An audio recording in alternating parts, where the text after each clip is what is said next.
Estos dos espacios para hablar sobre estrategia de sostenibilidad con el experto Pablo del Arco.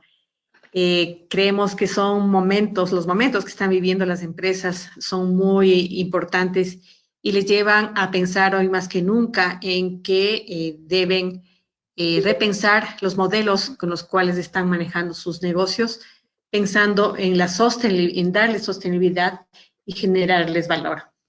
El día de hoy nos acompaña Pablo del Arco en esta charla. Pablo cuenta con una maestría en sustentabilidad en la Universidad Politécnica de Madrid. Es asesor de sustentabilidad con 10 años de experiencia en la materia en Europa y en Latinoamérica, con especial foco en el diseño de estrategias y reporting. Se ha desempeñado profesionalmente en equipos de España, Chile, México. Actualmente desarrolla proyectos en diferentes países de la región, especialmente en Ecuador, Centroamérica y México. Asimismo, es profesor invitado en universidades de la región, como el Tecnológico de Monterrey en México, Universidad de Especialidades Espíritu Santo en Ecuador y la Universidad Andrés Bello en Chile. Ejerce también como columnista en diferentes medios, promoviendo aspectos de gobernanza corporativa, gestión de la sostenibilidad y transparencia en el desempeño extrafinanciero. Bienvenido, Pablo, también. Muchas gracias por acompañarnos el día de hoy. Como les comenté, este es el primero de los 2 webinars que tenemos preparados sobre la materia en las que Pablo nos va a compartir sus conocimientos y experiencias sobre el tema. Sin más preámbulos, damos la palabra a Pablo para iniciar enseguida. Perfecto. Muchas gracias, Paulina. Muchas gracias a todo el equipo de CERES por el espacio y por la oportunidad. Como bien decía Paulina, es un momento muy interesante para que las compañías repiensen un poco la manera en que están trabajando, la manera en que han estado operando, y no solo desde un punto de vista de la gestión de los riesgos operacionales, que quizá es lo que más estamos escuchando en estos días, ¿no? Planes de gestión de riesgos, planes de contingencia, medidas de corto plazo, sino también pensar un poquito más allá, ¿no? Pensar en de qué manera vamos a reorientar el negocio, de qué manera vamos a recuperar la confianza con los stakeholders. Y las estrategias de sostenibilidad nos sirven en mucha medida para ello. Vamos a ver de qué manera podemos llegar a abordar la sostenibilidad dentro de una compañía, que provoca que una compañía se gire hacia la sostenibilidad para entender que puede ser un componente clave del modo en que opera y del modo en que se relaciona. Y vamos a ir viendo también a lo largo del día de hoy algunos de esos primeros pasos. Como bien decía Paulina también, este es el primero de dos seminarios que con muchísimo gusto impartimos para que un poco todos ustedes, a los que quiero agradecer su asistencia, puedan seguir los pasos que llevarían a construir una estrategia de sostenibilidad.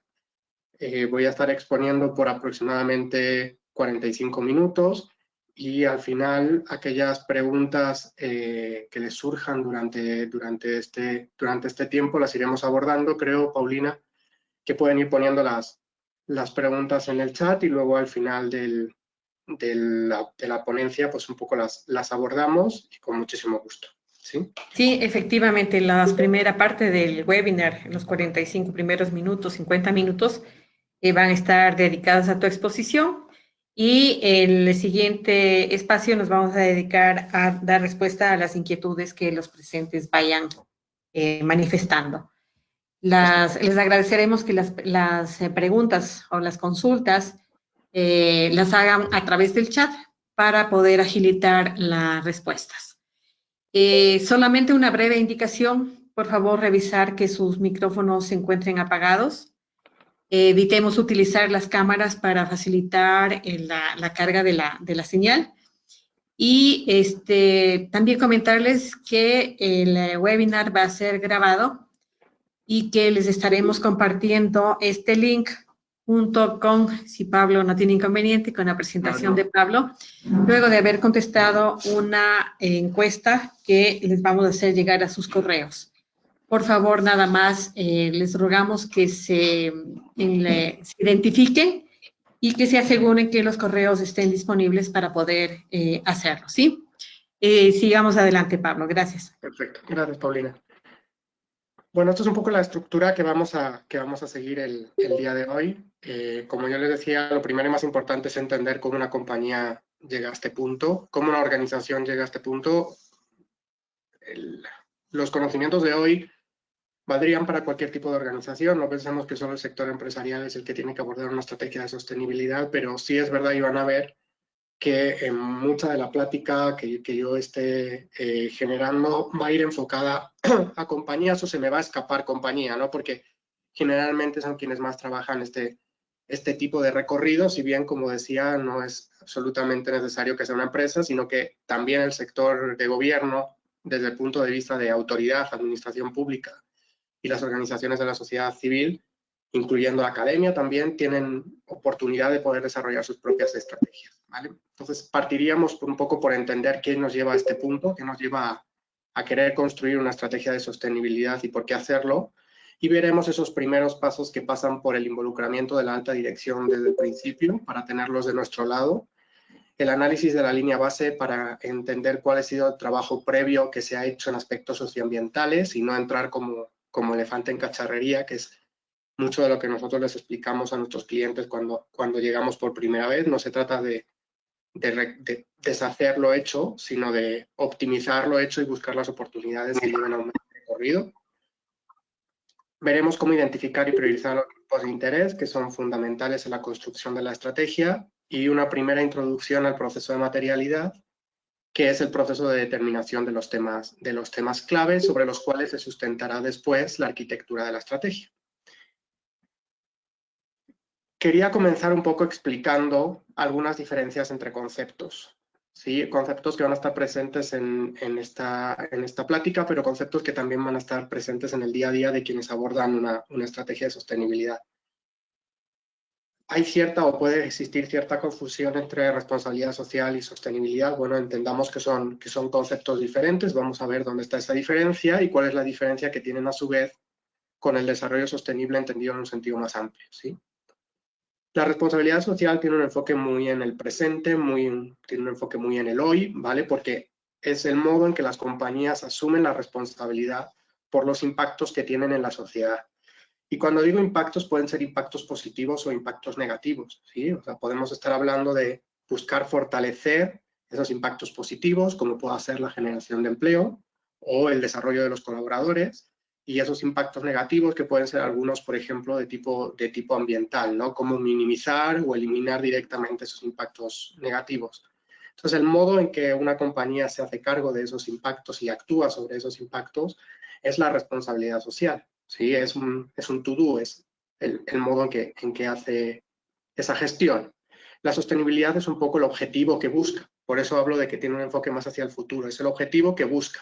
El objetivo es la sostenibilidad, el modo de hacerlo es la responsabilidad social, ¿no?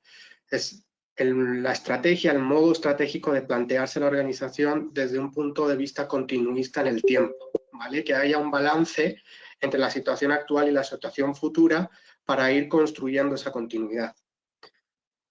Y cuando nosotros hablamos de un trabajo conjunto con objetivo de sostenibilidad en responsabilidad social por parte de la empresa, pero también por parte de otros agentes, como pueda ser la academia, como puedan ser las administraciones públicas o las organizaciones sociales, ese conjunto de esfuerzos es el que contribuye al desarrollo sostenible, al desarrollo del conjunto, ¿sí? Y ahí un poco encajaría esta frase de la primera ministra noruega, ¿no? Del informe Brundtland del 87, que seguro han escuchado, ¿no? De satisfacer las necesidades del presente sin comprometer las posibilidades de las futuras generaciones de atender sus propias necesidades, ¿no? Que es un poco la frase definitoria del desarrollo sostenible, ¿sí? Entonces nos quedamos con la responsabilidad social como algo más práctico, como el esquema de acciones, la sostenibilidad como el objetivo buscado por parte de la organización y el desarrollo sostenible como el trabajo conjunto con el resto de agentes que participan de la sociedad. Establecidos estos conceptos, quiero que empecemos a pensar que una compañía no llega a la sostenibilidad desde cero, llega a través de una serie de antecedentes previos, en la mayoría de los casos con una vinculación social, pero no integrados con el negocio. Y es un poco la progresión que yo quiero reflejar ahí. Muchas organizaciones, sobre todo aquellas que tienen un origen de tipo familiar, aquellas empresas que tienen un origen familiar, comienzan con un foco en la filantropía, ¿sí? Pasan a la inversión social y después continuarían hacia una inversión social estratégica, y voy a explicar un poco las diferencias. En el caso de la filantropía y en el caso de la inversión social estamos hablando de la entrega de recursos, recursos monetarios o recursos técnicos, materiales. Pero no necesariamente, en el caso de la filantropía, los grupos de interés que estamos atendiendo tienen que ser los nuestros, ¿sí? Si nosotros estamos haciendo una donación para una situación de emergencia en un contexto que no es el nuestro, es una acción de filantropía que no está vinculado con nuestros grupos de interés inmediatos, ¿no? Si yo ya involucro a los grupos de interés inmediatos, a las comunidades aledañas a mis operaciones, a mis clientes, en ese caso ya estoy hablando de un enfoque más de inversión social. En ambos casos estoy atendiendo las necesidades del entorno que no están vinculadas con mis impactos. En el caso de la inversión social estratégica, ya tengo a mis grupos de interés, estoy atendiendo sus necesidades desde el punto de vista social y ambiental, que no tienen por qué estar vinculadas con mis impactos, pero los hago partícipes. Por eso ya hablamos de un enfoque estratégico, porque ahí construyo con esos grupos de interés. Por ejemplo, cuando una empresa desarrolla fondos concursables, cuando una empresa pone a la comunidad, a las organizaciones comunitarias, a generar las propias soluciones, es decir, hace una transferencia de conocimiento, ahí estamos hablando ya de inversión social estratégica, hay una participación más activa. Y de ahí daríamos el salto a los conceptos con los que nos queremos quedar. Yo no denosto la filantropía ni la inversión social, creo que son esfuerzos que una compañía tiene que realizar, pero el foco principal lo tiene que orientar hacia la evolución que vemos en el gráfico, ¿no?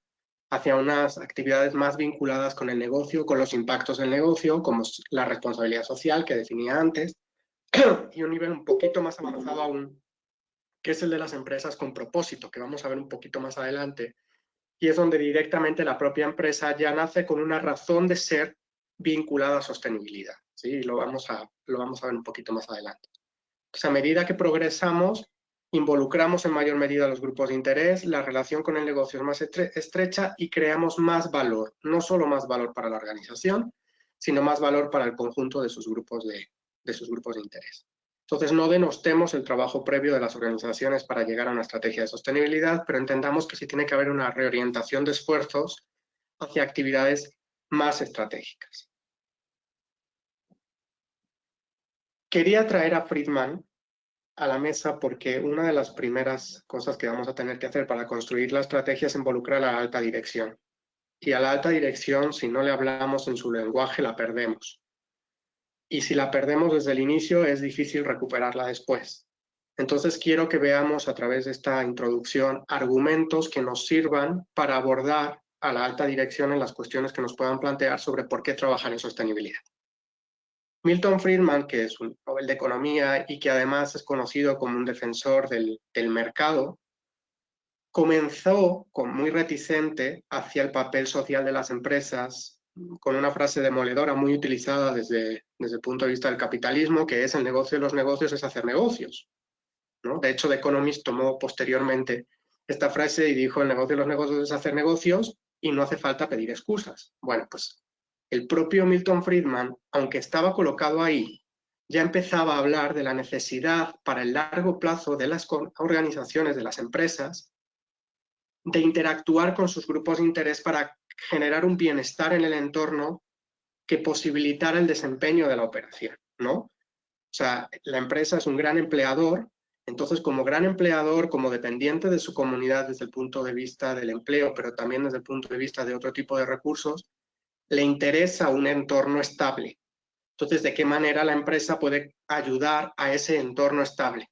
¿Sí?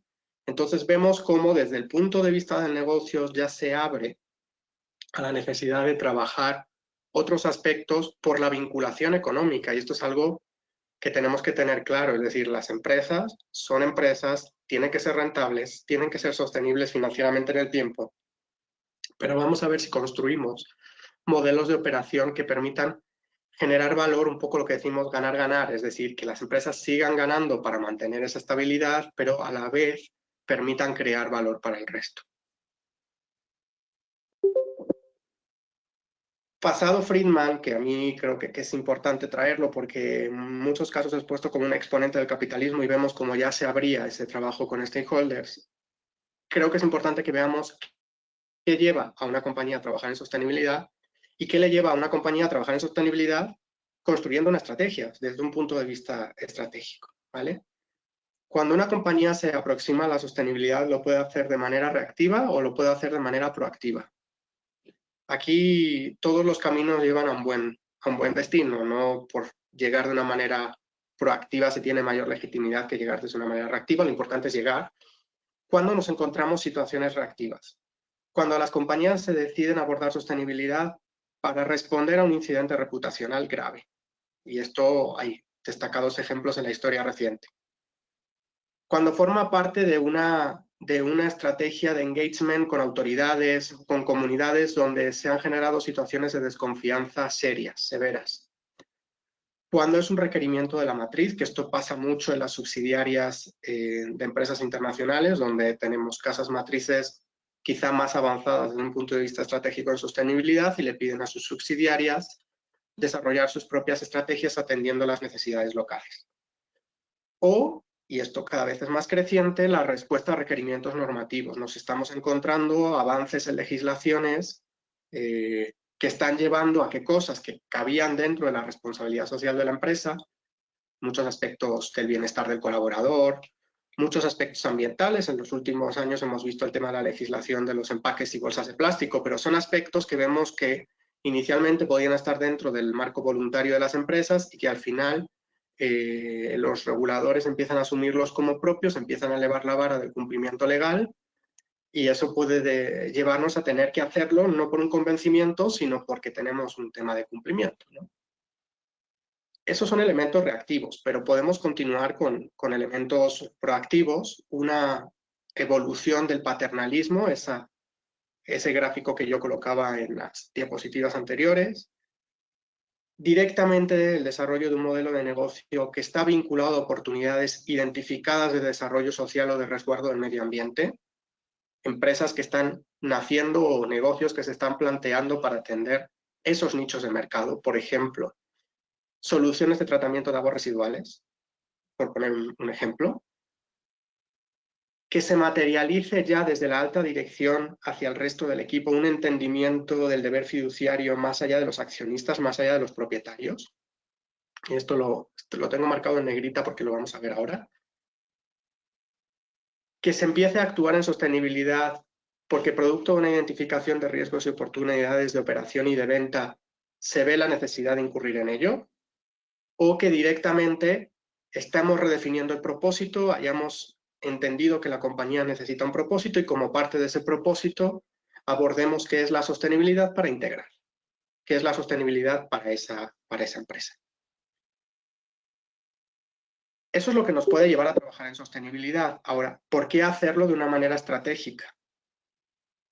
Las compañías trabajan en diferentes escenarios en función de su grado de madurez, pero todos caminan hacia una estrategia porque facilita la coordinación, eficientiza el uso de los recursos, ¿vale? Permite hacer proyecciones financieras de costos. Entonces podemos partir por iniciativas aisladas, que es el caso de partida generalmente en las organizaciones, iniciativas aisladas que proponen diferentes áreas, que no tienen una conexión entre sí, y este es el escenario habitual cuando ni siquiera existe una persona o un equipo responsable de sostenibilidad, no para implementarlas, sino al menos para coordinarlas, para darle una coordinación y buscar sinergias entre lo que están haciendo las áreas. Cuando eso no existe, estamos en este primer escenario. Solemos caminar hacia un paso 2, en el grado de madurez, donde ya tenemos iniciativas en un set limitado que responde a antecedentes de la compañía, que están ejecutadas en la mayoría de los casos por el área de sostenibilidad, porque ya lo tenemos, pero la compañía todavía no ha reflexionado sobre qué es la sostenibilidad para ella.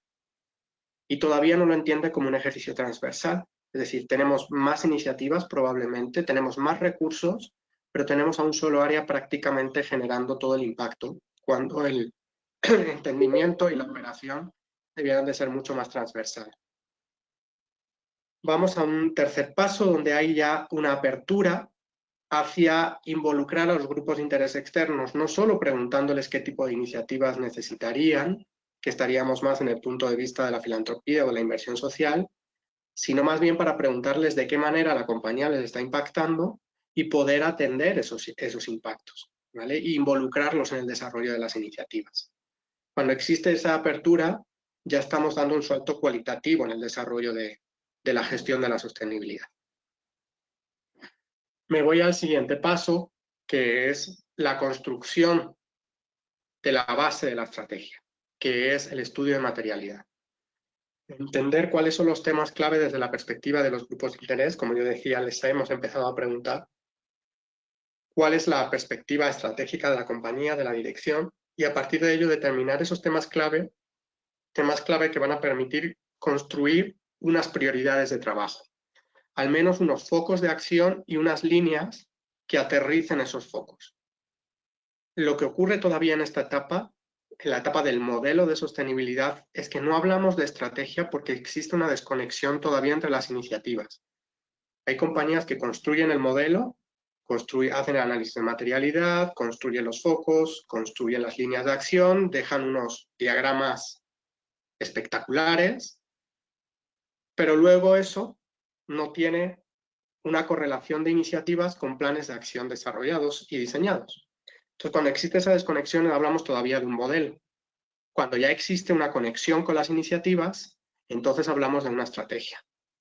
Y en esa estrategia nosotros involucramos iniciativas de las que ya venía realizando la compañía, que le hacen sentido a las prioridades que hemos establecido, y nuevas iniciativas planteadas para abordar las brechas que quedan sin cubrir.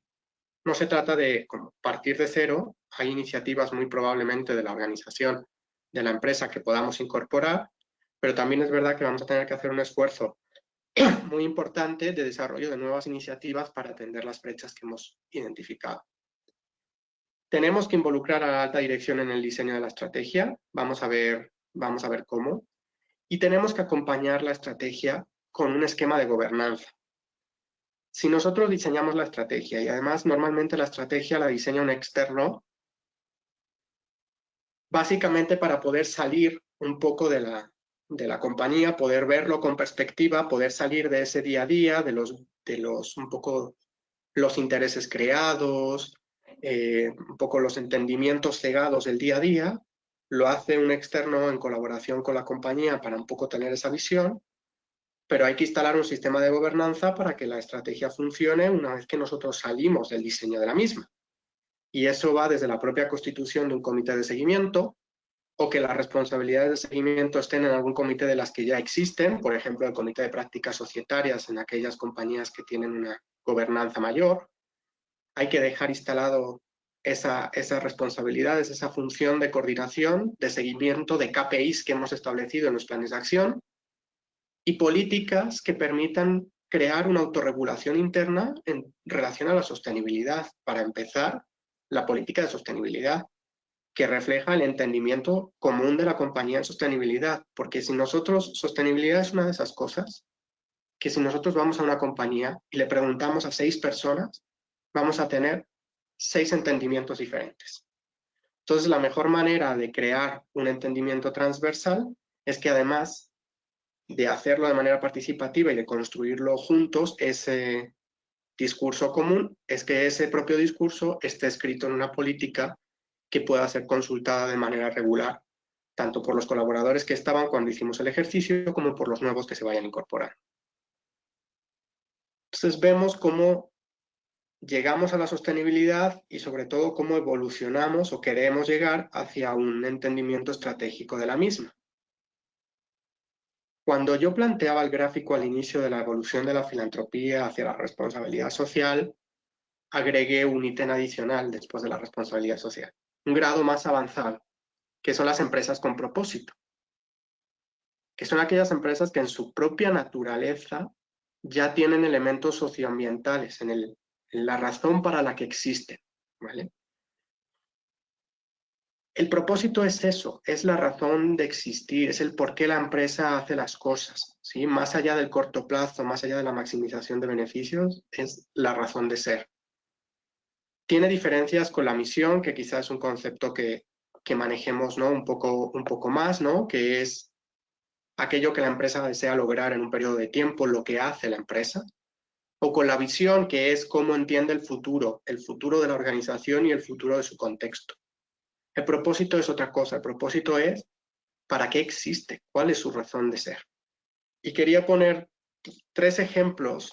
Es muy interesante ver los propósitos de las compañías, sobre todo como consumidores, para entender con quién, ¿no? Con quién nos estamos aliando, entre comillas, como consumidores, ¿no? Entonces tenemos el caso de Disney, que su propósito es crear felicidad, el caso de Google, ¿no? Que busca organizar la información del mundo y hacerla universalmente accesible y útil. O el caso de Starbucks, ¿no? Inspirar y nutrir el espíritu humano, una persona, una taza y una comunidad a la vez, es decir, una idea de colectivo. Entonces vemos cómo los propósitos reflejan esa forma o esa razón de ser de la compañía, más que la forma de ser, la razón de ser. Y nosotros, si no tenemos un propósito, tenemos una excelente oportunidad para construir un propósito ya con criterios de sostenibilidad. Si tenemos un propósito establecido, tenemos que ver de qué manera la sostenibilidad encaja con ese propósito. Y si el propósito ya nació con la sostenibilidad dentro, tenemos una gran parte del camino hecha, ¿vale? Que era un poco el grado avanzado que yo ponía.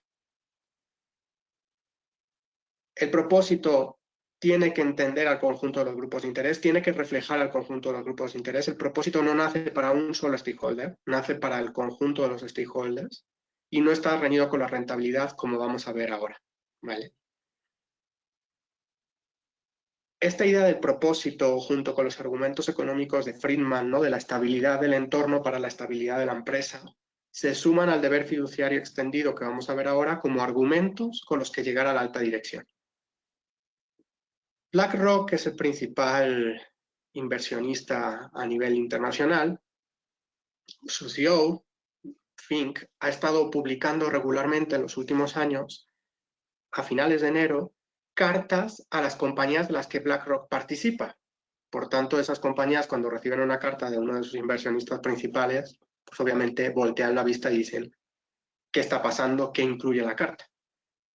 Y es muy interesante ver cómo en esas cartas ha habido una sucesión hacia abordar temas socioambientales, hacia cómo las empresas tienen que abordar esos temas socioambientales, que están vinculados con la rentabilidad, porque te lo está diciendo tu propietario o uno de tus propietarios principales, ¿no? En el 99, que ya vivimos cierta convulsión, voy a ver solo los 2 últimos años. En el 99, Fink ya hablaba de un aumento de la presión sobre las corporaciones, que es algo que hemos estado viendo, de la presión pública sobre las corporaciones, muy vinculado a sociedades, entornos que, ante gobiernos debilitados, se voltean a ver a las empresas para decir cuál es la solución que tú planteas a los problemas que yo tengo. Y entonces ahí las empresas tienen que decir, bueno, ¿cuáles son las soluciones que yo planteo a los problemas que tú tienes que están vinculados con lo que yo hago? Y hay aspectos como de qué manera contribuyen al retiro de los colaboradores, de qué manera contribuyen al desarrollo de capacidades, de qué manera contribuyen a la equidad, en aspectos como el género, ¿sí? Entonces vemos cómo desde los inversionistas internacionales se está pidiendo que las empresas aborden esas temáticas. El año pasado porque con este COVID parece que tuvimos un año antes de y vamos a tener un año post-COVID, ¿no? Nos hablaba de la importancia del cambio climático. Vivimos los Fridays for Future durante gran parte del año pasado, vivimos el movimiento de los jóvenes en torno al clima, mucha presión pública en ese sentido. Entonces, el principal foco de la carta de enero de este año fue un poco ese entendimiento de que las compañías tenían que abordar el cambio climático desde sus modelos de negocio. En ambos casos, tanto en el 99 como tanto en el 2019 como en el 2020, hablaba de esa necesidad de atender impactos socioambientales desde el punto de vista desde el negocio, de construirlos desde el propio propósito y de entender que está vinculado con la rentabilidad, que no hay rentabilidad sin pensar en estos aspectos y que hay que pensar en el largo plazo. De hecho, yo les recomiendo muy mucho que vean la excepcional carta, excepcional por el tiempo, porque habitualmente es una carta anual, que emitió hace aproximadamente 2 semanas por el marco del COVID, donde vuelve a insistir en la necesidad de seguir pensando en el largo plazo. Yo sé que las empresas nos pasa con con las que forman parte, ¿no?, de nuestro núcleo de confianza están viviendo momentos difíciles, momentos de decisiones rápidas, momentos muy cortoplacistas, pero hay que seguir insistiendo. En el largo plazo va a haber una poscrisis, va a haber un escenario poscrisis, va a haber una necesidad de trabajar en ese escenario y por tanto hay que seguir pensando en el medio y en el largo plazo, ¿vale? Entonces, quedémonos con esta idea del deber fiduciario extendido, con la importancia que los inversionistas internacionales le están dando a los temas de sostenibilidad. Y adicionalmente, para que entendamos que esto ya está calando en las corporaciones, hablar un poquito de la Business Roundtable rápidamente, principales compañías norteamericanas, su alta dirección, forma un grupo, este grupo se iba reuniendo desde mediados del siglo XX, muy enfocado en generación de valor de corto plazo de rendimiento financiero para los accionistas, lo que se llama la Shareholders Primacy. Sin embargo, el año pasado pega un giro y dice, bueno, señores, ya no tenemos que pensar solo en el inversionista, tenemos que pensar en el resto de nuestros grupos de interés porque nosotros, como empresa, estamos inmersos en una sociedad de la que formamos parte. Esto está marcado en cierto proteccionismo, movimiento proteccionista de Estados Unidos en la era Trump, pero dice mucho también de que veníamos desde mediados del siglo XX defendiendo la primacía del accionista y del resultado financiero de corto plazo y de repente vamos el salto hacia un pensamiento de largo plazo multi-stakeholder. ¿Cómo? A través de la entrega de valor a los clientes, a través de la generación de empleo y desarrollo de capacidades, el desarrollo de la cadena de valor, el apoyo a las comunidades en aquello que esté vinculado con nuestros impactos y la generación de recursos de retorno para el accionista, pero con un pensamiento de largo plazo. Entonces, vemos cómo hay un giro en ese pensamiento y estos son argumentos con los que nosotros tenemos que llegar a la alta dirección para explicarle por qué queremos trabajar sostenibilidad. Y entonces el pensamiento ahora es, ¿tenemos ya los suficientes argumentos? Hay mis consejos que nunca nos paremos, porque siempre vamos a necesitar más argumentos. O sea, quienes trabajamos en sostenibilidad, quienes trabajáis sostenibilidad entre las organizaciones, sois un poco quijotes solitarios en muchas ocasiones, sobre todo en los primeros pasos, que tenéis que convencer a la organización de la importancia de trabajar estos temas. Obviamente, si la organización y la alta dirección ya están sensibilizados y son ellos los que generaron el movimiento, este discurso que yo digo no vale y tendremos gran parte del recorrido hecho. ¿Cómo involucramos a la alta dirección? Yo pongo el caballo de Troya cuando a mí la gente me pregunta en qué consiste nuestro trabajo en sostenibilidad. Como asesores de las empresas, hay cierta similitud con las personas que trabajan sostenibilidad dentro de las empresas. Yo le digo un poco que somos caballo de Troya, que a nosotros nos abren la puerta con una serie de argumentos muy enfocados en el negocio, muy enfocados en el rendimiento, pero que cuando estamos dentro, ya nosotros podemos desarrollar un trabajo mucho más profundo en aspectos que no habían considerado quienes nos abrieron la puerta. ¿Vale? Entonces somos un poco como caballo de Troya. ¿Cómo involucramos a la alta dirección? Que es algo que tenemos que hacer desde el principio, por eso está aquí, por eso está incluso antes del análisis de la línea base. Es el primer paso operativo del trabajo. Si no está presente, va a ser muy difícil luego involucrarla. Entonces, hagámoslo en este primer paso. Hay que preparar el argumentario de negocio de la sostenibilidad, por eso la intro que yo les estaba dando, explicarles de qué manera esto puede traer atracción de capital, puede atraer otro tipo de beneficios financieros, puede suponer resultados de ventas, ahorros de costes. Introducirles estos requerimientos de los inversionistas internacionales para entender que esto es un movimiento que existe y que crece. Invitarles a definir, en caso de que no tuviéramos un propósito de compañía, o redefinir el propósito de la compañía para que incluya la sostenibilidad y esto pueda servir de punto de partida.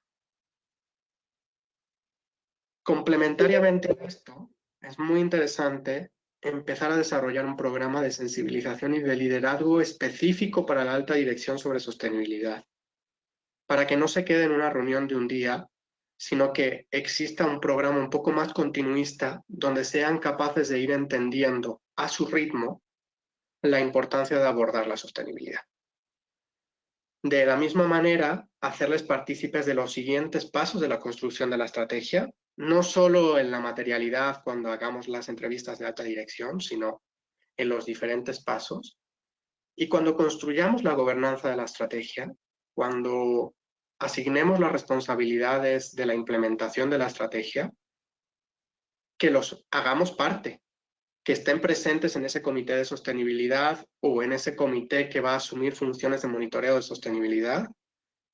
Y un paso más adelante, si lo conseguimos, que es que incluso los KPIs de la estrategia de sostenibilidad formen parte del variable de la remuneración de la alta dirección. Si les duele el bolsillo, muy probablemente ya se volteen a prestarle más atención. Quería traer un ejemplo también como argumentos para esa primera conversación que tengamos con la alta dirección, el ex ya CEO de Unilever, Paul Polman, que es un referente en sostenibilidad, que creó el plan de sostenibilidad de Unilever muy destacado desde el punto de vista empresarial, que logró revalorizar la empresa por 2, trabajando en sostenibilidad. Logró parar una OPA que quería por parte de Kraft Heinz para comprarles, basado en un discurso de sostenibilidad, en decir, ¿saben qué? Vamos a juntarnos 2 hermanos que no tenemos nada que ver en nuestro entendimiento de la sostenibilidad y poco más que eso va a ser el caos y van a destruir el valor que hemos venido creando en ese sentido. Entonces, tomarlo como referente y leer acerca de él es un muy buen consejo. Él tenía en su variable cumplimiento de las metas del plan de sostenibilidad y como ejemplo también más recientes, Acciona o Iberdrola también como empresas que tienen en su variable de alta dirección criterios de sostenibilidad, KPIs de sostenibilidad, perdón, vinculados a sus estrategias, ¿sí? Entonces, la importancia de que esté presente hasta ese grado, hacia el grado de variable. Quiero seguir un poquito más adelante.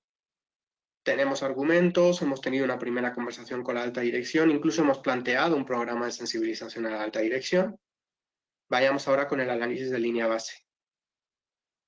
Que esté esta foto no es casual y ya lo aventuraba en la primera diapositiva. Cuando nosotros construimos una estrategia, no entramos como elefante en una cacharrería, destruimos lo hecho y lo nuestro es lo único válido. No se trata de eso.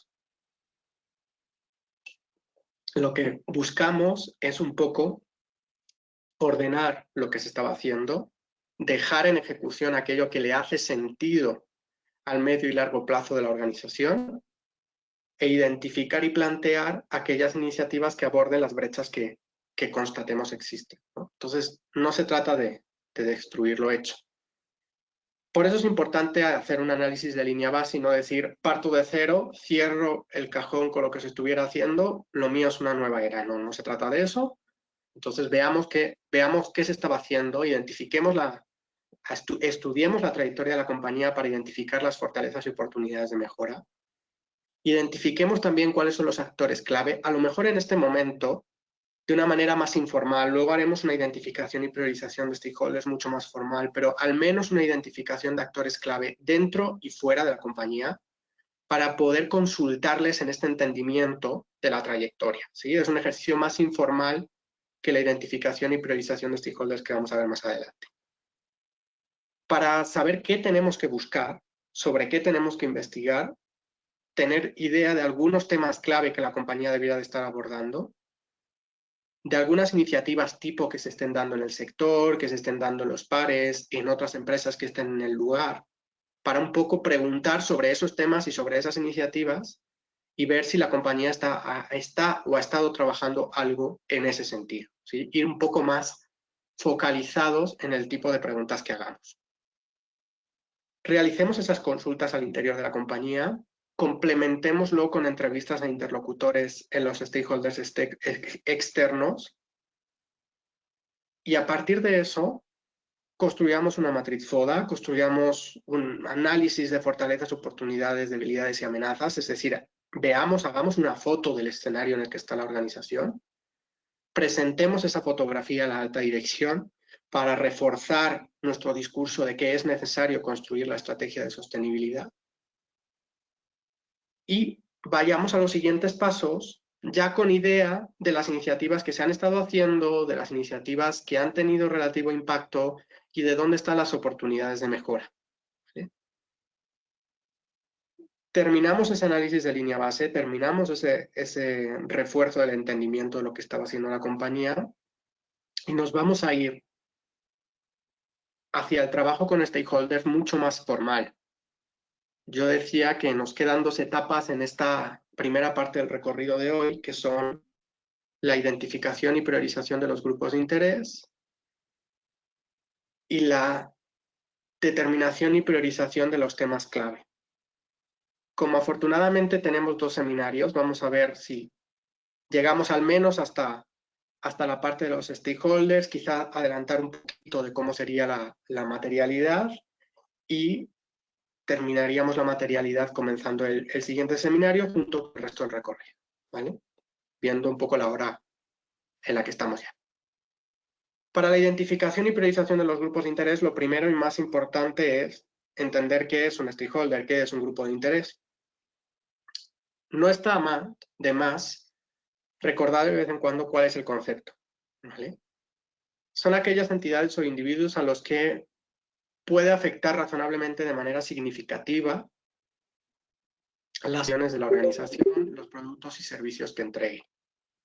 Pero también son aquellos cuyas acciones, las de esos stakeholders, pueden repercutir en el modo en que la organización es capaz de conseguir los resultados, los objetivos que se planteó. ¿Sí? Y es un elemento bidireccional. No solo aquellos que yo impacto de manera significativa, sino aquellos que me pueden impactar de manera significativa a mí como organización para conseguir mis objetivos. Para identificarlos hay muchas metodologías. Lo más importante es que hagamos un entendimiento y una priorización, que no salgamos a una interlocución masiva, ¿vale? Hay referencias a identificación y consulta a stakeholders dentro de la ISO 26000, que es la norma ISO de responsabilidad social. Hay referencias también en las normas en otro tipo de normas, por ejemplo la 1000SS de Stakeholder Engagement, ¿vale? Ahí también está disponible, o sea, hay diferentes normas. Lo más importante, sin duda, es el sentido común, ¿vale? Y ahora vamos a ver por qué el sentido común en algunas cosas, por ejemplo, en el modo en que nos comunicamos con ellos. Para clasificarlos, podemos clasificarlos en internos y externos.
Referencia a la ISO 26000 que plantea algunos elementos.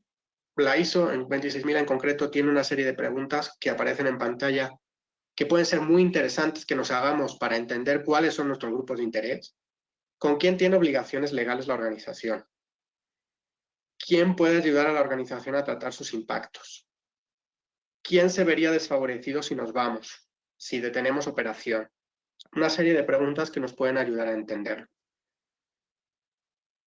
La A1000SS, que era la otra norma que yo ponía encima de la mesa, lo que nos pone es una serie de variables, nos lanza una serie de variables para que nos cuestionemos quién está involucrado o relacionado con esas variables y esas preguntas detonen la identificación de los grupos de interés. ¿Quiénes son dependientes de nuestras actividades? ¿Con quién tenemos algún tipo de responsabilidad desde el punto de vista legal, desde el punto de vista operativo, desde el punto de vista financiero? ¿Quiénes pueden afectar nuestra operación desde el punto de vista de la realización, de la operación, del desarrollo, quiénes necesitamos atender porque existe una situación de tensión, porque puede existir una situación de crisis reputacional, ¿vale? Son stakeholders que también tendríamos que considerar. Pone sobre la mesa esas variables para que nosotros nos hagamos las preguntas de quiénes guardan relación con ellas. Y si ahora yo los tengo que priorizar, podría hacerlo de muchas maneras también. Afortunadamente, trabajar en sostenibilidad no tiene reglas absolutas. Lo más importante es tener la capacidad de adaptarse a las circunstancias y a lo que a lo mejor le conviene a cada organización. Entonces yo podría, por ejemplo, hacer un diagrama de 3 círculos y colocar a esos stakeholders en esos 3 círculos, y va a haber casos donde se dé superposiciones de esas variables. Personas con las que tenemos, el círculo superior, responsabilidades legales o operativas. Personas que son capaces de influir nuestro desempeño. Personas o organizaciones. Personas o organizaciones que se ven afectadas o impactadas por lo que estamos haciendo. Vamos colocándolos y donde se dan las combinaciones son aquellos que tenemos que priorizar, ¿no? Es una manera como muy sencilla y visual de hacerlo, pero que puede ser muy interesante, por ejemplo, en un taller colectivo dentro de la organización. Otra forma es una matriz de doble eje, que es mucho más un clásico, ¿no? Esta matriz de doble eje, donde yo construyo con 2 variables, vamos a poner la influencia, cuánto afectan al modo en que nosotros, a la consecución de nuestros objetivos, y la dependencia, qué tanto les impactamos nosotros, qué tanto están vinculados a lo que nosotros generemos, ¿no? Entonces nos vamos a encontrar con una matriz de doble eje con 4 cuadrantes, donde aquellos que son altos en las 2 variables que vemos en el cuadro superior derecho son una amenaza o una oportunidad, depende de cómo lo veamos, pero son aquellos que tenemos que hacer una atención prioritaria. Luego nos vamos a encontrar con stakeholders que tienen poca influencia, pero son muy dependientes.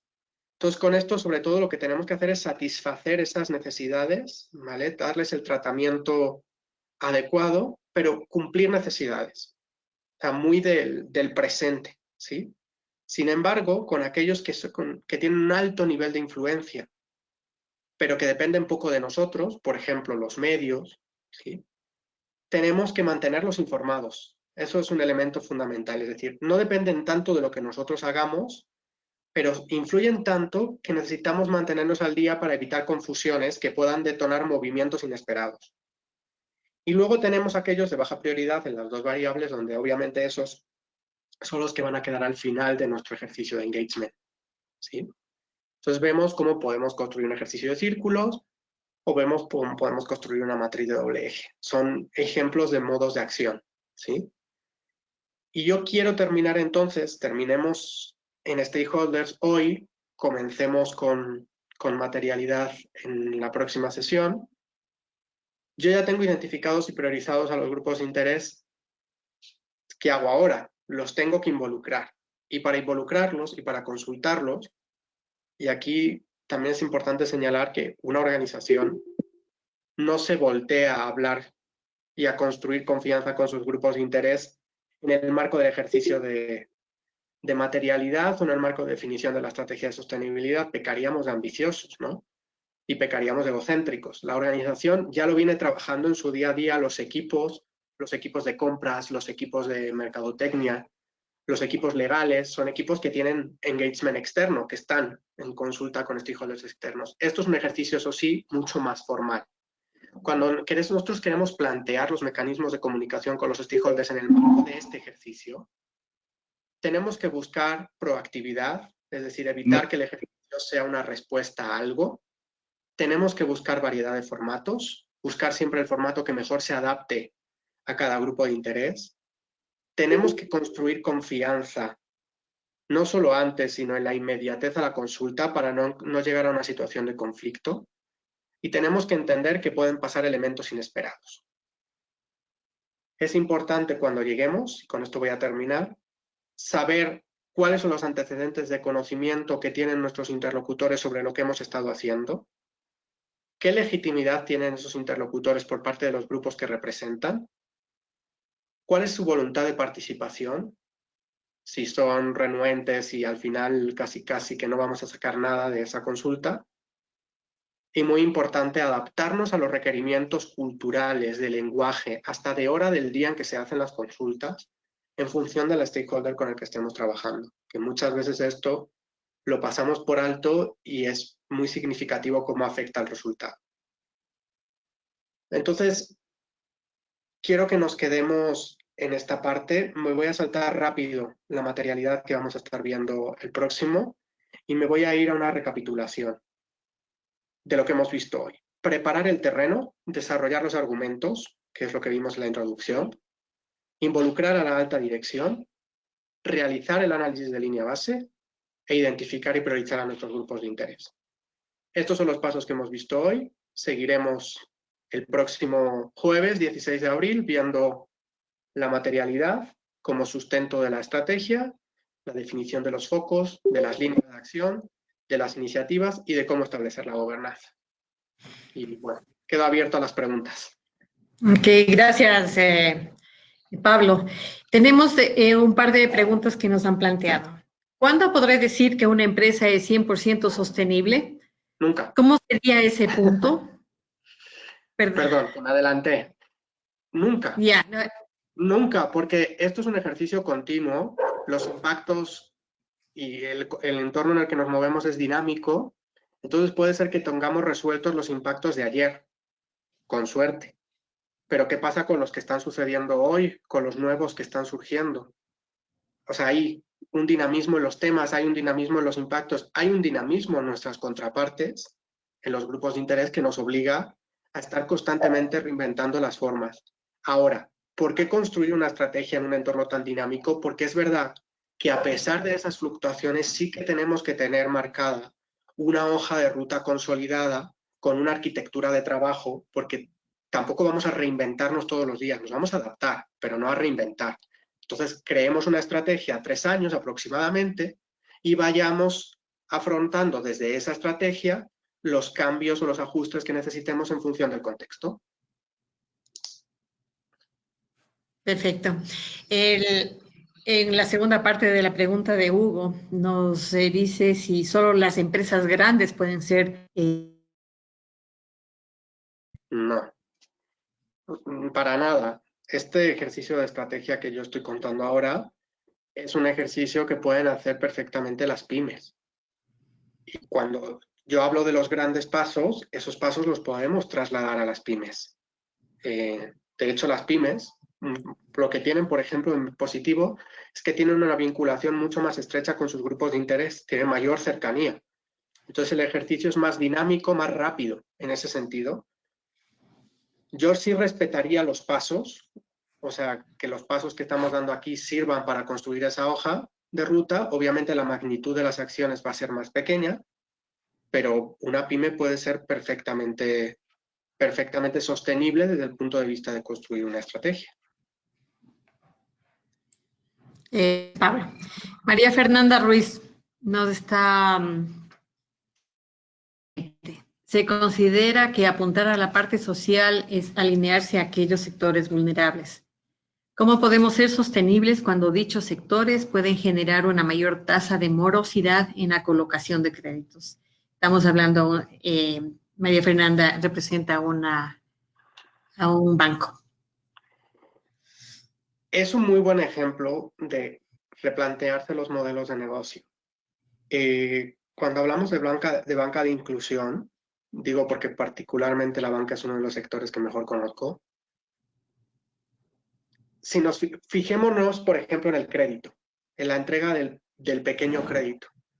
El mecanismo para evitar esa morosidad, uno de los mecanismos que más éxito está teniendo es que la entrega del crédito sea una entrega del crédito grupal, ¿no? Ahí tenemos el ejemplo del Gremium Bank, tenemos algunos ejemplos de microcréditos grupales en Latinoamérica, donde si yo tengo cierto riesgo de que la persona como individuo incurra en morosidad, lo que hago es hacer un pago colectivo. Y cuando esa persona puede poner en perjuicio a su círculo de confianza, que también forma parte del crédito, seguro que va a ser un excelente pagador. Porque en determinados estratos socioeconómicos, lo que mal llamamos base de la pirámide, los círculos de confianza son lo más importante para el día a día. Entonces, vemos cómo se puede, solo que hay que redefinir los modelos, construir otros modelos, pero es muy importante involucrarlos. En ese ejemplo particular de estratos socioeconómicos más desfavorecidos en la banca.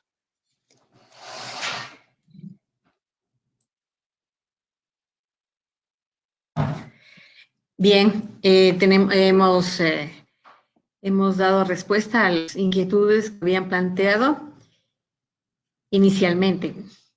Tobías García nos dice, ¿cuál ha sido la experiencia en la estrategia de sostenibilidad en las empresas, integrado, por ejemplo, el tema de biodiversidad, así como los servicios que provee la naturaleza, base fundamental? Yo a Tobías le diría que la mejor manera que una organización tendría de abordar ese tema es replantearse modelos de negocio, líneas de trabajo, es decir, desarrollar modelos de negocio, productos o servicios enfocados en la atención de los servicios ecosistémicos. Entonces, una organización que podía tener o que puede seguir teniendo otra serie de líneas, ver de qué manera puede trabajar los servicios de los ecosistemas desde un punto de vista rentable como modelo de negocio.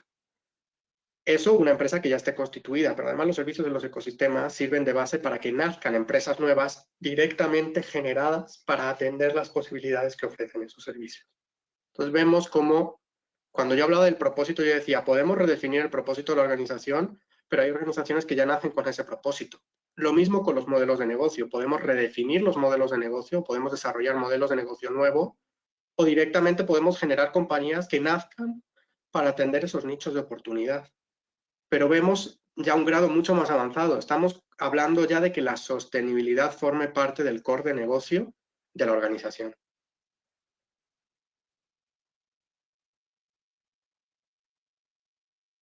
Carla nos consulta, en esta crisis que muchos necesitan ayuda, ¿cómo se ve la filantropía desde una perspectiva de responsabilidad social? ¿Deberíamos enfocarnos solo en nuestros stakeholders directos? A ver, yo puedo hablar desde el corazón o puedo hablar desde la cabeza.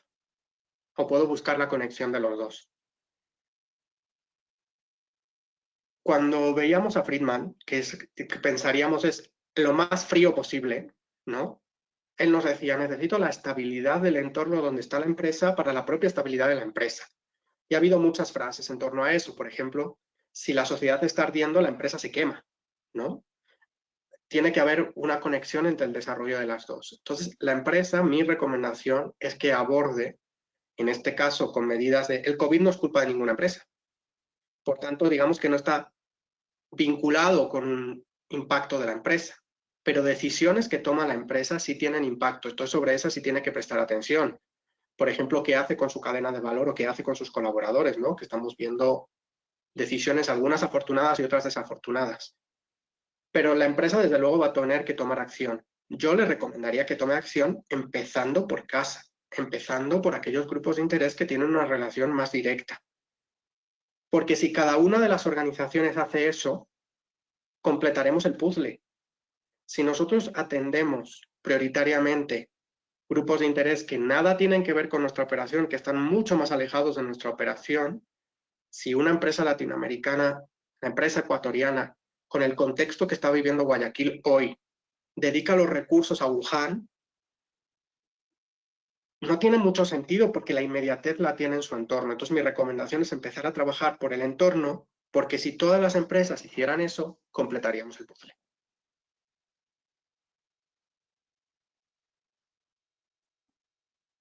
Gracias.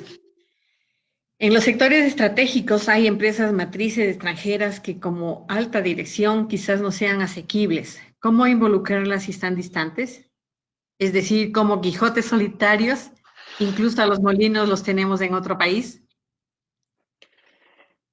Sí, no, y dentro del propio país cuesta.